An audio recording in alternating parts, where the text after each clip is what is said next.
나에게 가사처럼 숨쉬는 순간마다 우리에게 일어나는 모든 일들마다 우리 호흡이 있는 날마다 주님을 찬양하죠.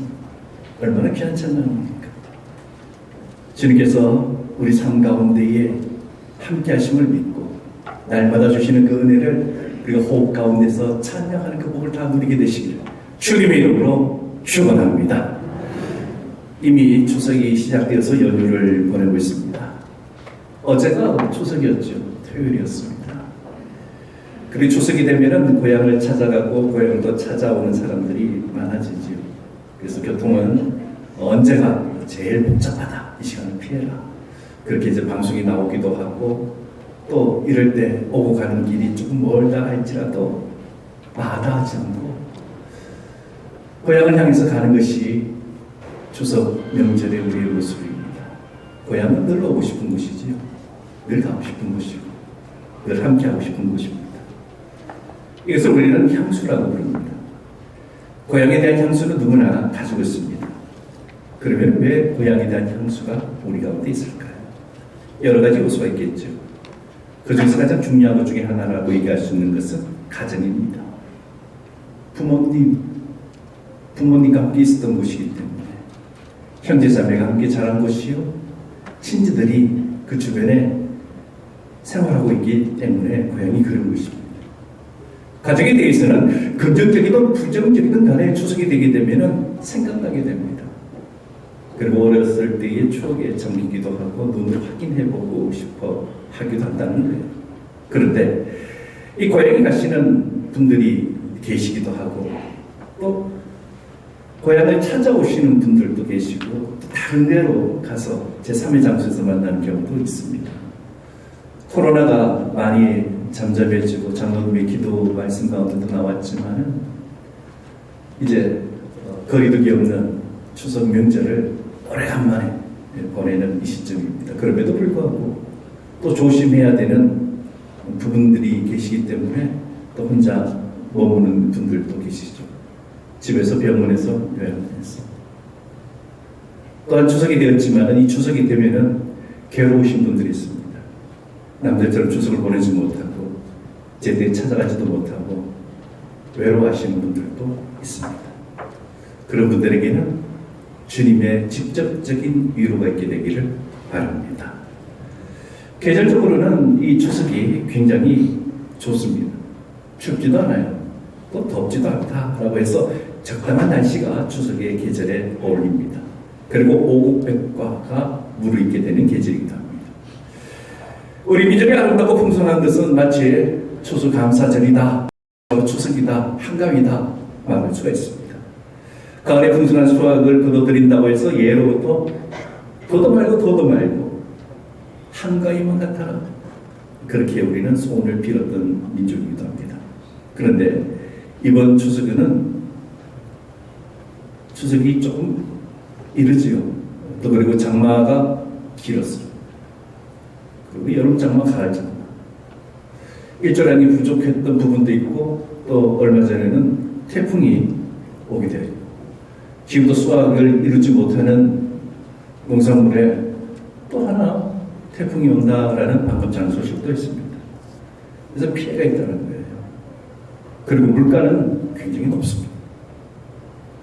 전 세계적인 현상이지만은 이것이 고공하고 있는 물가는 전 세계적이지만 그렇다고 해서 이것이 그만 좋아진 것도 아니고 그 러시아 핑계를 댈 만한 문제도 아니라 우리 모두의 문제이기도 하고 자연의 문제, 책임지지 못하는 그런 일들이 우리 가운데서 일어나는 것이 사실입니다. 그래서 어느 때보다 걱정이 많다는 겁니다. 우리는 이런 가운데에 추석을 맞이하였습니다. 그런데 중요한 것은요, 우리가 어떤 형편이든지 간에 하나님의 인도하심, 그 하나님의 보호하심이 우리 가운데 있다는 것과 우리 가운데 또 오늘 또 이렇게 귀하고 아름다운 명절 추석을 주셔서 가족이 함께 예배드릴 수 있는 그런 특별한 날을 만들어 주셨기에 하나님께 감사하게 되시기를 바랍니다. 자, 앞에 계시는 분 한번 인사를 나누겠습니다. 하나님의 은혜로 추석 잘 보냅시다. 그래요. 하나님의 은혜로 또 내일까지 이렇게 빨간 날이 되어져 있고 그렇기 때문에 추석을 잘 보내야 되는 것이죠. 추석 명절에 만나는 형제 자매들 또 오래간만에 보는 자녀들 후손들 하나님의 은혜로 다음에도 만나게 되기를 주님의 이름으로 축원합니다. 중요한 말이죠. 다음에 만날 때까지 아무 일이 없어야 된다. 그래서 다음에 만날 때는 지금보다 더 깊은 만남이 있다면 우리 인생은 참으로 복될 겁니다. 이를 위해서 기도하시기를 바랍니다. 우리 성도는 감사하는 사람입니다. 그래서 성도는 감사를 하는데 천지만물을 창조하신 하나님을 감사하는 사람이에요. 우리를 택하여 주시고 우리를 자녀 삼아 주셨기 때문에 우리는 하나님 앞에 감사할 수밖에 없고 그 큰 은혜를 감사드리는 것이 바로 성도다라는 겁니다. 그렇기 때문에 신앙인은 항상 감사하는 삶을 사는 자, 그가 신앙인이라는 거예요. 잘 되어도 감사하고 환난과 시험 중에서도 완전히 엎어지지 않아서 감사. 혹여나 우리가 살다가 실패를 맛본다 할지라도 그 실패를 통해서 다시 일어설 수 있는 경험을 주셨기에 이 또한 감사하다라면서 감사로 살아가야 됩니다. 우리는 이 땅에서 하나님의 은혜로 살고 있습니다. 이 땅을 떠나서는 천국에 이를 때까지 무한한 하나님의 복을 경험하면서 앞으로도 살아갈 것이기 때문에 우리의 감사는 과거, 현재를 넘어서 미래도 감사하게 될 수가 있다는 거예요. 이 역사를 한번 보십시오. 하나님께서 감사하는 민족에게 복을 주셨다는 거예요. 우리는 구약에서 그 복을 받는 대상을 이스라엘이라면서 너무나 잘 압니다. 이스라엘 민족은 땅도 작고 인구도 작아요. 그렇지만 그들이 잘한 것이 뭐냐면 어렸을 때부터 하나님에 대해서 가르쳤어요. 가르치는 여러 가지 내용들이 있지만 그 중에서 가장 중요한 것은 하나님께 감사하는 것을 가르쳤다는 거예요. 그래서 하나님과 뗄래야 뗄 수 없는 관계를 만들어 놓는 것이죠. 그렇기 때문에 복된 민족이 되었습니다. 우리도 삶 가운데서도 얼마나 많은 감사의 조건들이 있는지는 모릅니다. 그러니 우리가 불평불만을 내보내고 우리 심령에 감사를 집어넣음으로 말미암아 감사거리가 더 많아지고 그 감사를 통해서 하나님 앞에 복받는 귀한 삶을 우리 가족들이 다 살게 되기를 바랍니다. 그래서 우리가 해야 되는 감사에 대해서 탁월하게 표현하신 분이 한 분 계시는데 영국의 목사님이신 스펄전 목사님이 감사에 대해서 기가 막히게 표현한 부분이 있습니다. 잘 알고 있는 내용이에요. 그 내용은 하나님께서 내게 촛불을 주셨다 하여서 그 촛불에 감사하는 자는 하나님께서 그에게 별빛을 주신다. 별빛을 내게 주신 것에 너무 감사하면 하나님께서 달빛을 주신다. 달빛을 주시는 하나님께 감사하게 되면 하나님께서 햇볕을 주신다. 햇빛을 주신 하나님께 감사하면 촛불도 별빛도 달빛도 햇볕도 필요 없는 영원하신 하나님의 빛을 우리에게 비추신다. 정말 귀한 감사의 표현이죠. 그렇습니다. 우리에게는 영원하신 하나님의 빛, 그 빛이 우리 가운데 늘 계시다는 것. 그래서 우리의 삶을 밝혀주시고 비춰주시고 은혜 가운데로 인도해 주신다는 그 믿음을 잊지 말게 되시기를 바랍니다. 그러면은 영원하신 하나님의 빛을 받은 우리가 이 세상을 살면서 어떻게 살아야 될 것인가? 무엇을 위해서 살아야 될 것인가? 만약 우리가 끊임없이 세상을 바라보며 세상의 힘으로 살아가려고 한다 그러면 우리 속에 감사가 있을 수가 없습니다. 어떻게 감사가 있겠습니까? 끊임없이 비교해야 되고 끊임없이 못 가진 것을 가지려고 애를 쓰는데 감사가 들을 자리가 없어지죠. 그러나 우리를 도와주시고 함께해 주시고 은혜를 베풀어 주시는 주님께서 나와 함께 있음을 믿고 바라보게 되면 우리는 언제나 감사할 수밖에 없는 존재라는 것을 알게 됩니다. 그렇기 때문에 창조주 하나님을 믿고 경외하고 그리고 항상 감사하게 되기를 바랍니다. 그러면 우리에게 감사가 힘이 되는 거예요. 감사가 어떤 것보다 우리를 치료하게 만드는 약이 됩니다. 추석을 맞은 우리 모두 받은 복을 세어보면서 감사가 넘치게 되시기를 주님의 이름으로 축원합니다. 이렇게 감사해야 되는 존재, 우리 존재가 어떤 존재인가를 다시 한번 생각해 볼까요? 우리는 주님이 십자가의 은혜로 값없이 우리 어떤 대가나 희생이나 우리 노고와 수고도 없이 값없이 은혜롭다함을 우리가 받았어요. 그래서 무엇을 통해서 받았느냐? 죄사함을 통해서 받았다는 거예요. 우리를 얽어매고 우리를 끝까지 붙들고 있고 우리의 발목을 잡고 있는 사탄과 마귀에서부터 우리가 해방되었다. 하나님께서는 우리에게 영원하신 생명을 주셨고 천국을 주셨으니 이보다 더 큰 은혜가 우리에게 없는 줄 믿습니다. 그렇기 때문에 하나님의 은혜로 우리의 모든 어려움이 어떻게 되느냐? 감사로 변하게 되더라는 거예요. 모든 것이 감사로 변하는 것만큼 이 은혜만큼 큰 은혜는 없습니다. 모든 고난 중에서도 우리가 감사할 수 있으니 이 얼마나 감사한 일입니다. 감사는 하나님의 자녀에게 반드시 따라와야 되는 것이고 또한 감사는 하나님의 자녀에게 반드시 있어야 되는 것입니다.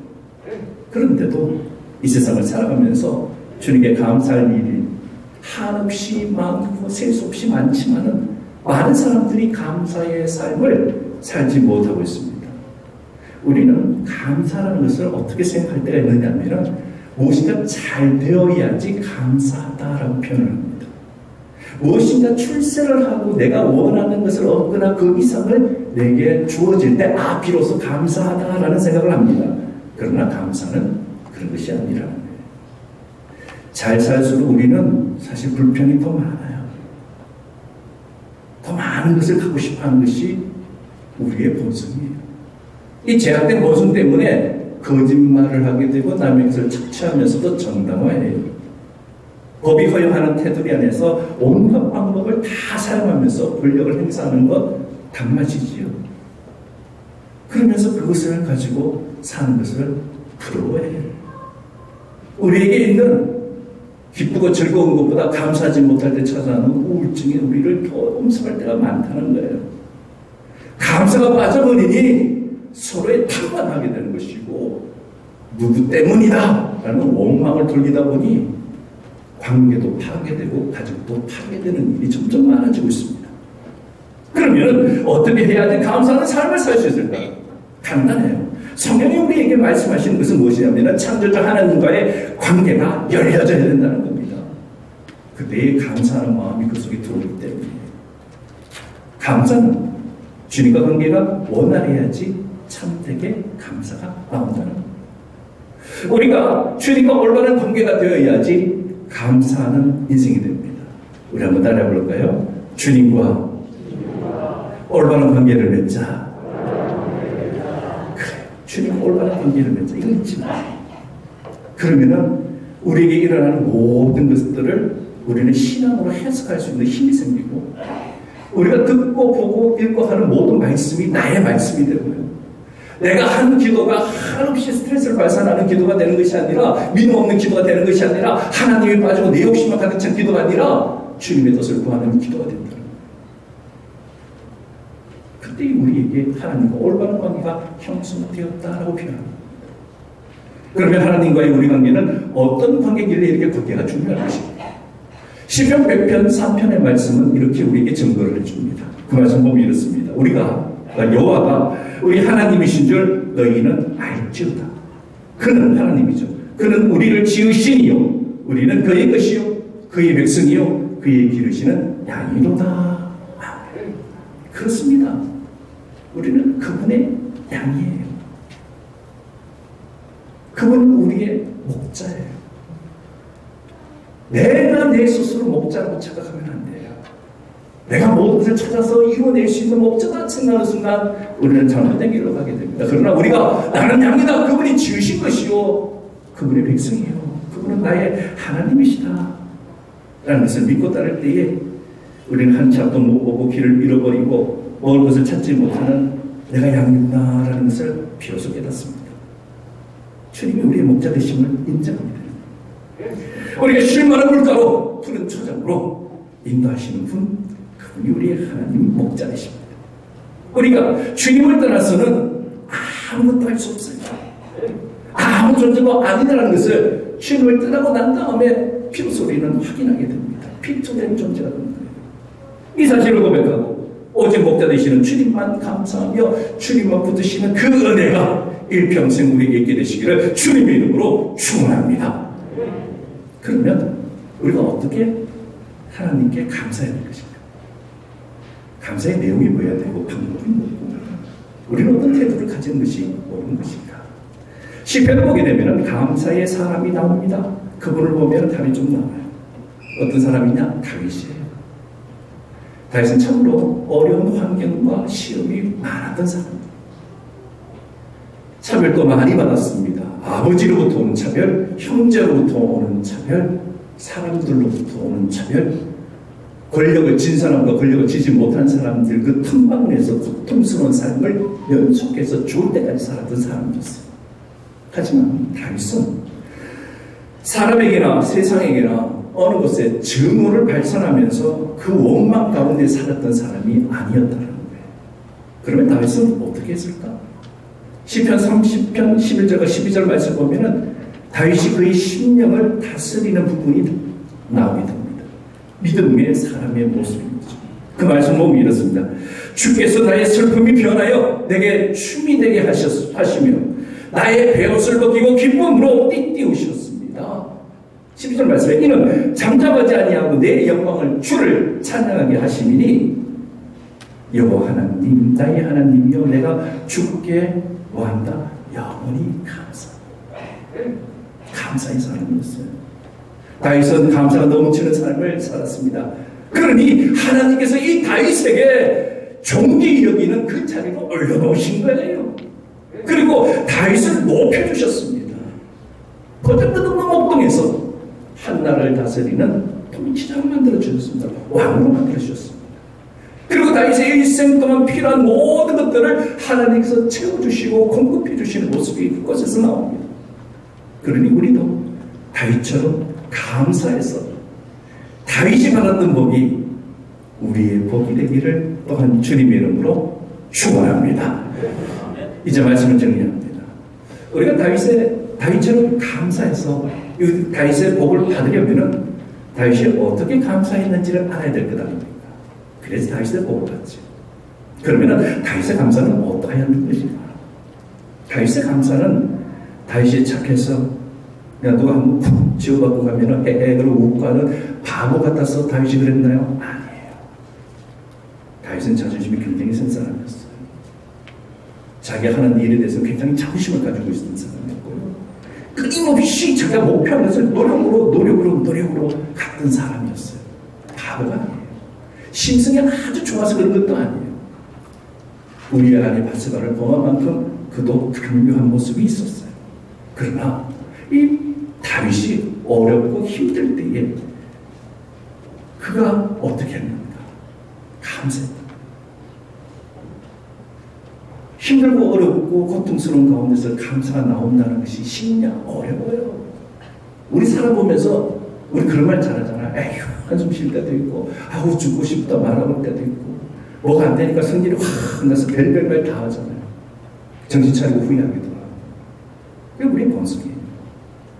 그런데 이 본성을 넘어설 수 있는 것은 뭐냐면 하나님을 믿었다는 것과 하나님을 의지했다. 이것이 다윗이 감사할 수 있는 조건이 되었습니다. 신앙이었다는 거죠. 신앙이 있으니 그 어떤 환경 가운데서 먼저 감사했다는 거예요. 적이 눈앞에 있고 코앞에 있을 때에 병력을 모으고 우리가 가지고 있는 수가 몇 명이냐 라면서 그것을 따지는 것이 아니라 그가 기도했다는 겁니다.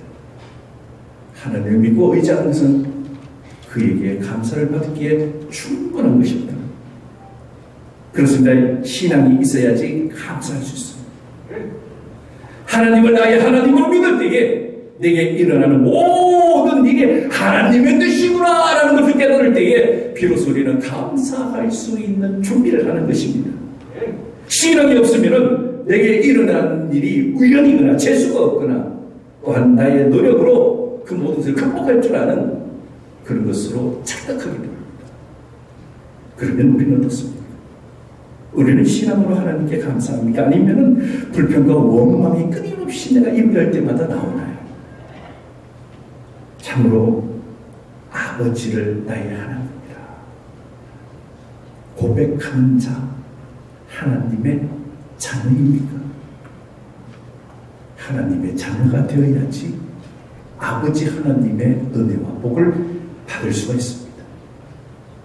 하나님이 아주 그 자리에 나를 집어넣고 나의 계획, 나의 능력, 나의 힘, 나의 경험을 가지고 내가 이룰 수 있다. 그렇게 산다면 나는 하나님의 자녀가 아니라는 점입니다. 하나님의 자녀는 아버지 하나님의 은혜를 늘 감사하는 자예요. 그 본질적 것이 빠져버리면 하나님의 자녀로서의 자격이 없어지는 거 아니겠습니까? 그렇기 때문에 이것이 하나님의 뜻이다. 그것을 받아들일 줄 아는 거예요. 아버지가 나를 불행하게 만드시는 분이 아니다. 하나님 아버지는 나를 행복하게 만드시고 비록 내가 지금 빗자라고 어렵고 고통 가운데 있고 되는 일이 없다 하더라도 하나님은 반드시 나를 건져내시는 것이다.